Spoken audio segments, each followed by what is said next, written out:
Unawezaje kuacha kumfikiria ex wako, mpenzi uliyekwisha kuachana naye? Funguka na mimi sasa. Tuanze na mbinu ya kwanza. Alikuwa umeshakwisha achana naye. Ni kosa kubwa wafanyalo wengi kuwa na matumaini ya kuwa ipo siku moja tutarudiana. Kubaliana na ukweli ni huu. Namba 2, kata mawasiliano yote.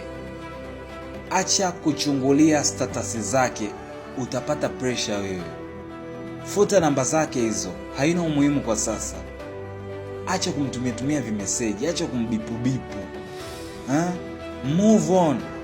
Kuwa tayari kupokea namba mpya za watu wapya. You got me? Yes. Namba 3, choma moto na ondoa kila kitu chenye kumbukumbu zake. Ondoa kila kitu chake. Unateseka kwa sababu una picha zake ulizopiga naye. Una vizawadi alivyokununuliaga, hivyo ndivyo vinavyokuloga, ndio maana haumsahau.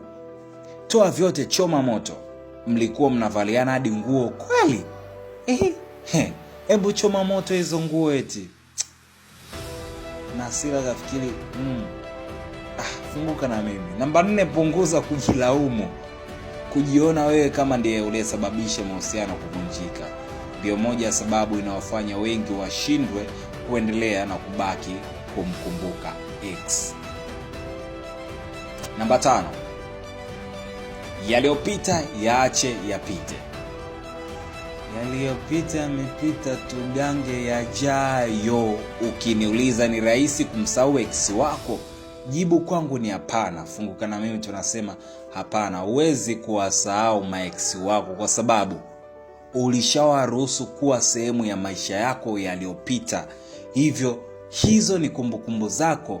Nyakati za huzuni zipo ndugu, hazikwepeki, na hiyo ni moja ya sehemu ya nyakati zako za huzuni. Wewe ni nani usisahau? Unaweza kumove on, unaweza ukapozia. Zitakuja siku ambazo utasahau kumuhusu. Kama una uwezo wa kusafiri, safiri sehemu mbali na hiyo sehemu ambayo yupo ex wako. Kama una uwezo wa kukaa mbali kabisa na huyo mtu, kaa mbali naye kabisa.